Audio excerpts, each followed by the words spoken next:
We also defend democracy and human rights.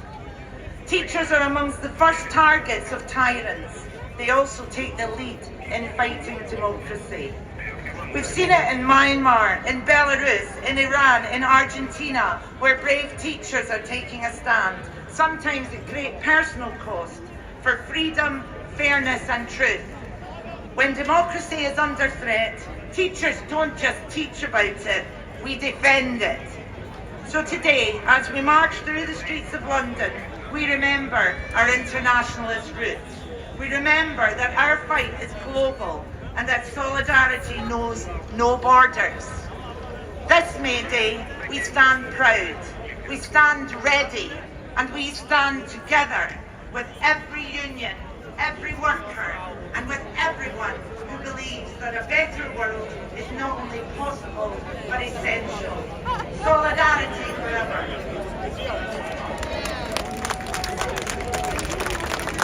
Thank you very much, Jane, for that message of solidarity.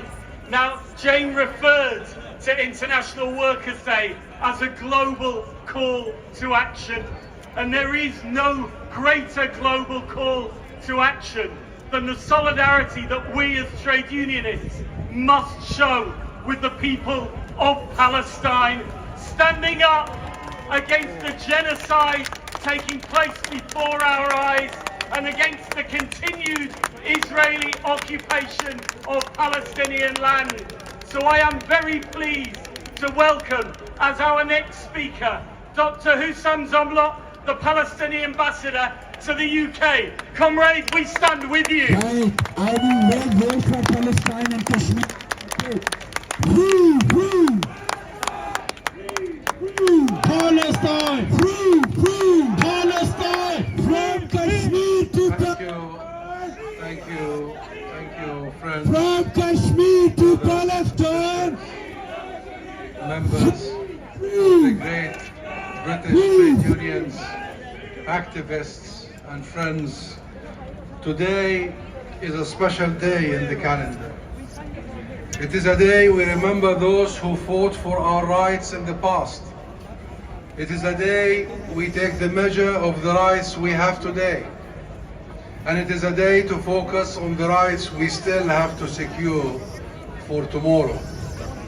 May Day reminds us that the struggle for workers' rights, just like the struggle for human rights, is not a one-time project. It is an ongoing struggle that must constantly evolve to address the new challenges and new times. It must constantly evolve to meet new threats as well as old threats.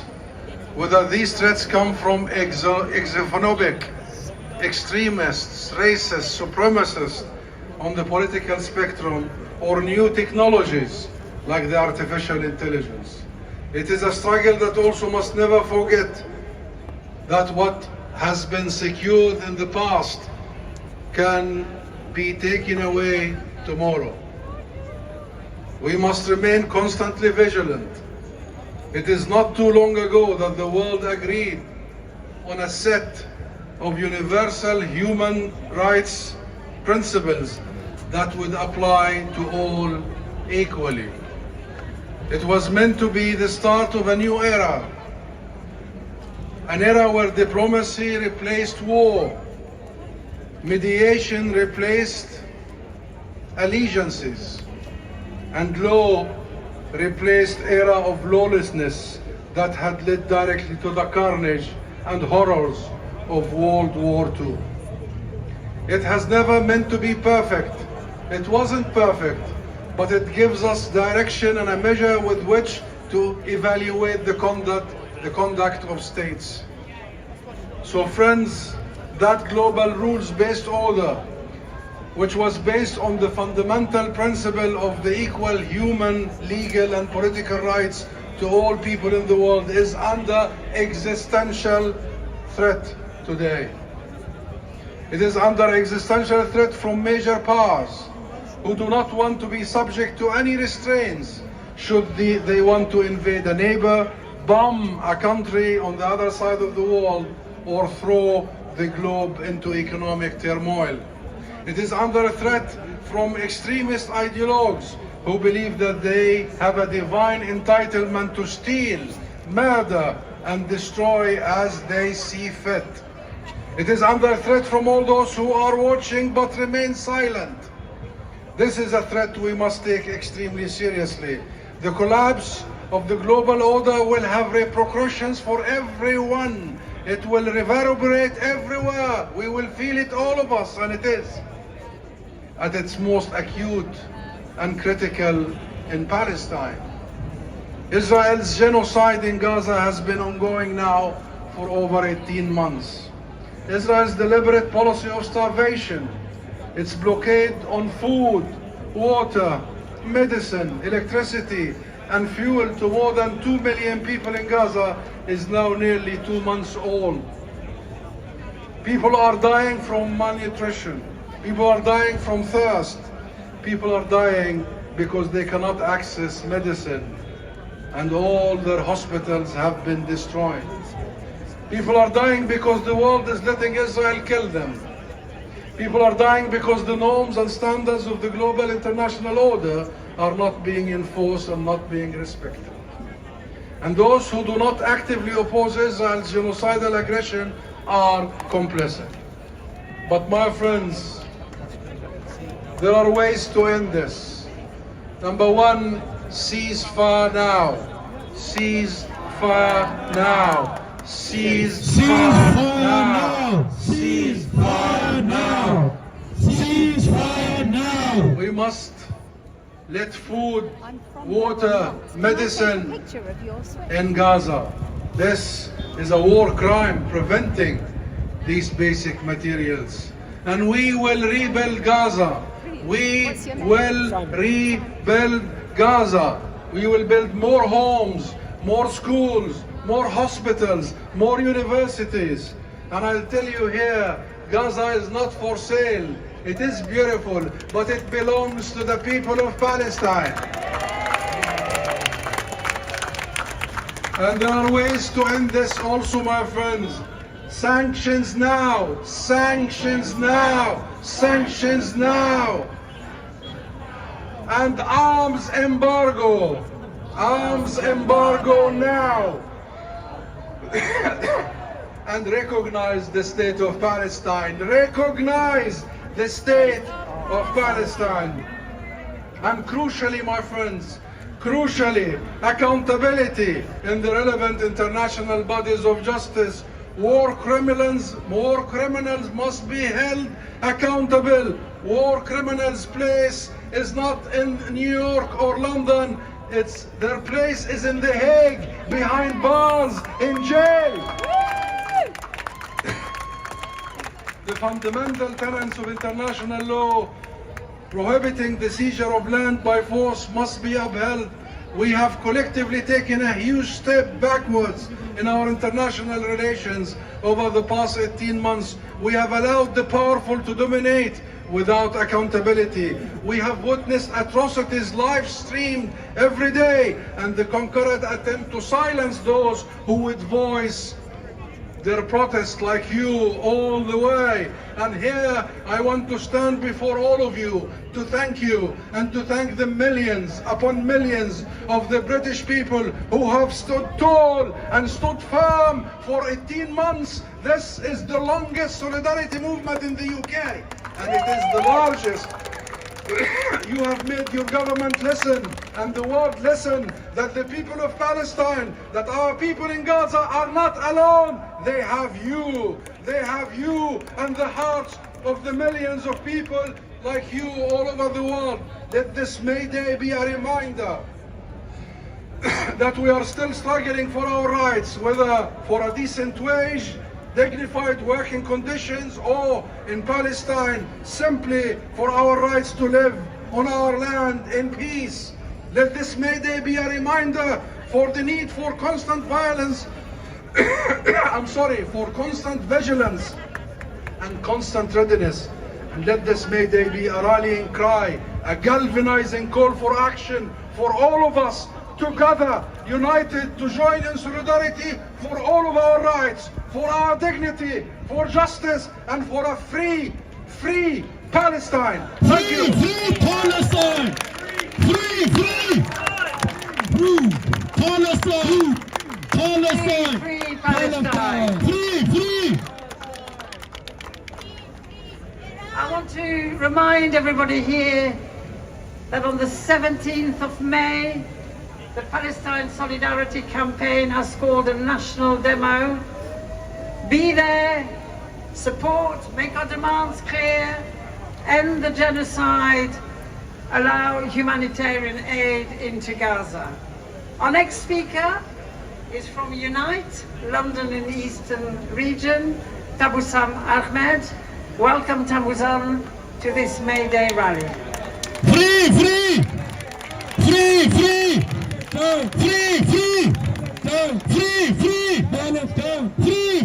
Palestine! The International Workers' Day. The workers' movement. The workers' movement has always been built on international solidarity, and we must not forget those across the globe who don't know whether they're actually going to get to their destination of work alive.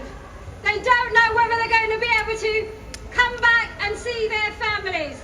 We must not forget those who are perilled because of the capitalists and the private profiteering companies who lock them up in factories. That is not acceptable, and we will not accept that anyway. Solidarity to all of those workers. When I was asked to speak at today's event, I thought about the first May Day event, which was to do with fighting for an 8-hour working day. An 8-hour working day. This really made me think of the members I have represented. A high number of Unite members I support across London, working in the public sector, in particular health, are working more than one 12-hour shift because they have no choice, they can't afford not to. Many of the marginalised workers we work with are outsourced workers. As a trade unionist for over 20 years, I fought against outsourcing in schools, local authority services, and most recently within health. I have also stood alongside workers, listening to their struggles for better pay, conditions, and a standard living of wage. I've seen firsthand the daily hardships many workers face, struggling to meet basic needs while being forced into worse working conditions. More work for less pay. Comrades, these workers are worth more. They should not have to do 2 jobs to pay their rent and put food on their table. Their children and family they care for should not have to crave their presence any longer. Enough is enough. Prices have risen 32% faster than wages since spring 2021, and yet a local council like Birmingham are trying to slash wages even more. And this week we have heard local government workers may be given a 3.2% pay award, teachers 4%, NHS workers around 3%, but anything over 2.8% will need to be paid through existing budgets. This is outrageous. Public services are already on their knees, and you don't have to delve much deeper to see what workers in outsourced services are in.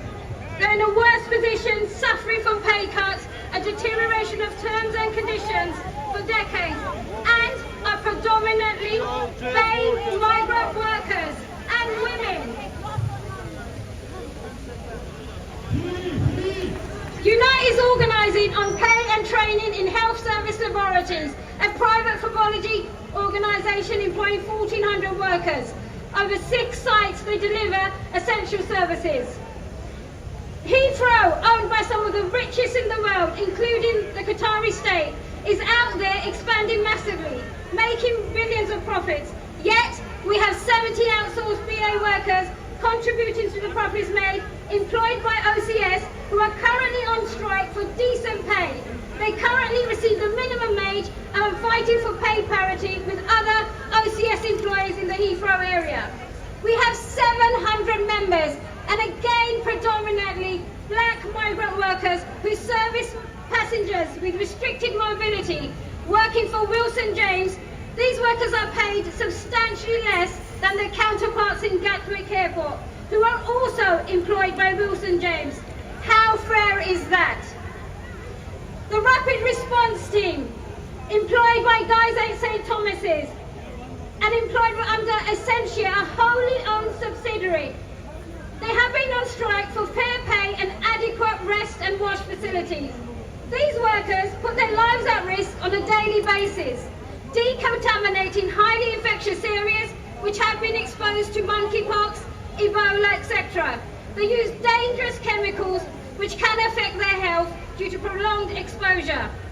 Any worker should not have to raise issues that affect their life and well-being, especially when they are putting their lives at risk to protect every one of us here today.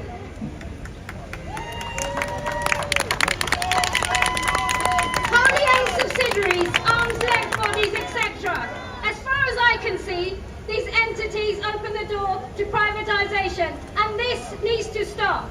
The government needs to stop driving public services into the ground, increase taxes of the rich, and put public money back into the services now. In future, these battles should be able to progress at pace, given the current government's commitment to insourcing and changes to trade union laws. But comrades, it's not going to be as easy as that. Although there are some positive changes, the government hasn't gone far enough, not banning 0 hours contracts and fire and rehire. We are now witnessing an increase in the gap between the richest and the poorest, the worst cuts to welfare benefits, the worst cuts in the history of the NHS. I'm sure you will all agree, we need to end this. Comrades, the fight goes on, and this government needs to understand the driving down of wages, cutting public services funding, plays into the hands of the far right, and we are not going to allow this. Unite members are a clear message for any government, and that message is, you will not defeat us, and if you continue to not listen to the voices of workers, we will continue to rise in our numbers, and we will ensure that you hear and feel the power of the workers and the power of Unite the Union. Solidarity, everyone. Thank you so much, Savasan, for reminding us about the importance of standing in solidarity with every striking worker and fighting for our rights.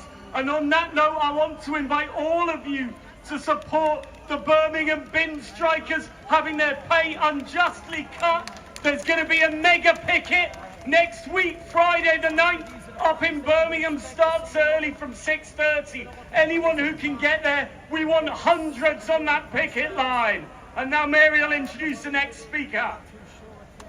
I'm very pleased to introduce Taylan Shabaz from the Daymare Turkish Kurdish Community Center.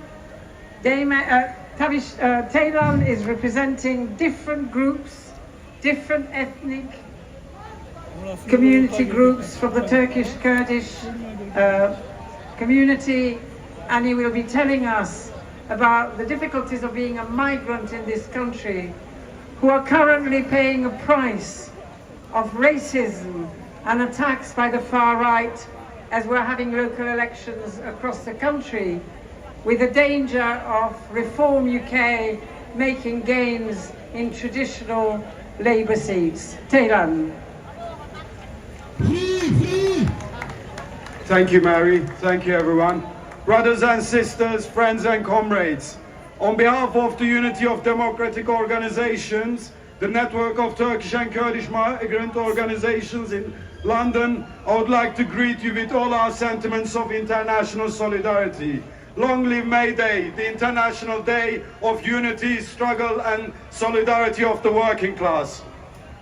Since last May Day, we have been through another year when the lives of working people continued to be under attack from governments and bosses. Across the world and in Britain, workers' wages saw no meaningful increase and continued being stifled by rising inflation. Jobs continued being lost while job security continued to wither away. Working conditions suffered and exploitation increased.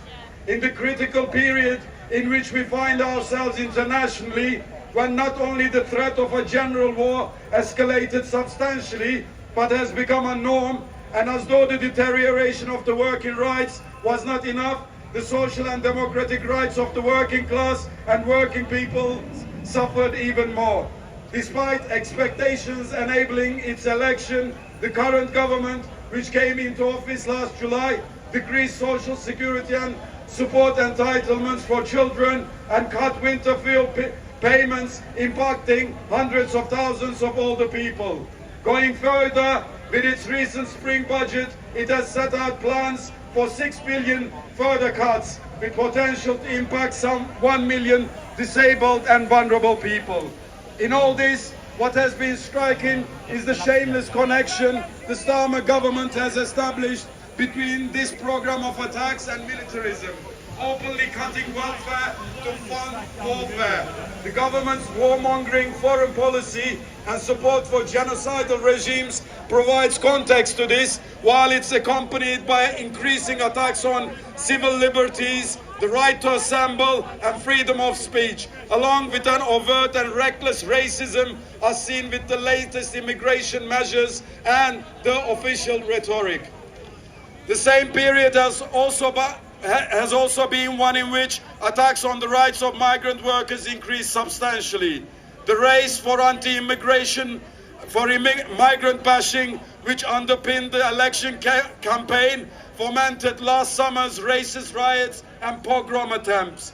This was followed by escalating rhetoric against migrants and immigration measures to outdo the previous government, with citizenship rights taken away from recent migrants and the much-lauded Employment Rights Bill making scare reference to the migrant rights while taking them away on grounds of fair taxation.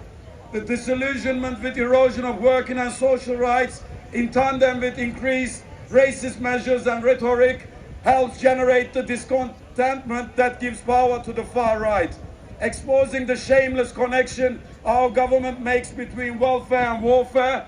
We have to challenge the victimization of migrants for the demise of welfare and show that it's a political choice made by our rulers, that migration itself is a product of its predatory and colonialist foreign policies.